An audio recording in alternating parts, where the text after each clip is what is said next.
Coronavirus, toujours aucune preuve qu'un animal domestique puisse contaminer son maître. Malgré de nouvelles études, il n'existe toujours aucune preuve que les rares animaux de compagnie infectés par le nouveau coronavirus puissent contaminer l'homme, a estimé lundi l'agence sanitaire française ANS, appelant toutefois à respecter quelques règles d'hygiène de base. Depuis l'apparition du SARS-CoV-2, quelques cas d'animaux domestiques testés positifs ont été rapportés, notamment 2 chiens et un chat à Hong Kong et un chat en Belgique, soulevant des inquiétudes. Mais les cas d'infection d'animaux domestiques restent sporadiques et isolés au regard de la forte circulation du virus chez l'homme, insiste l'ANS, qui a passé en revue les éléments nouveaux survenus depuis son dernier avis de début mars. Les premières infections animales expérimentales, dont les résultats publiés ces dernières semaines n'ont pas été validés par d'autres scientifiques à ce stade, montrent que les porcs, les poulets et les canards ne sont pas réceptifs au virus et que les chiens sont peu réceptifs, poursuit l'agence sanitaire. En revanche, les chats, surtout les jeunes, sont susceptibles d'être contaminés, ainsi que les furets et les hamsters qui développent en outre des signes cliniques.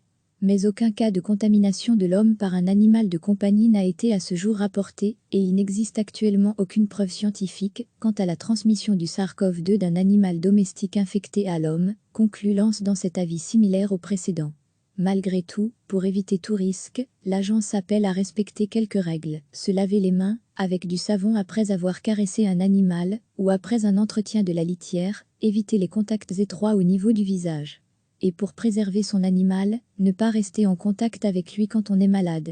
Excluant au vu des informations scientifiques disponibles, la contamination d'un animal d'élevage, l'ANS exclut à nouveau aussi la possibilité de transmission du virus en mangeant de la viande.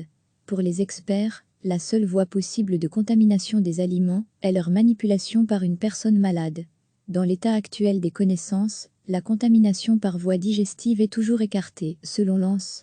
En revanche, une infection des voies respiratoires lors de la mastication ne peut être totalement exclue. Alors l'agence plaide là aussi pour des bonnes pratiques d'hygiène et note que la cuisson, 4 minutes à 63 degrés Celsius, pourrait être considérée comme efficace pour inactiver les coronavirus dans les aliments. Recevez chaque matin l'essentiel de l'actualité.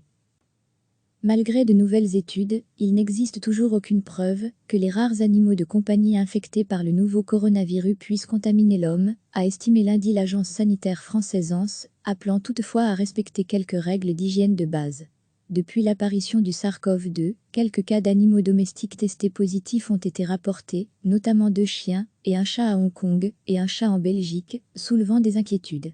Mais les cas d'infection d'animaux domestiques restent sporadiques et isolés au regard de la forte circulation du virus chez l'homme, insiste l'ANS, qui a passé en revue les éléments nouveaux survenus depuis son dernier avis de début mars.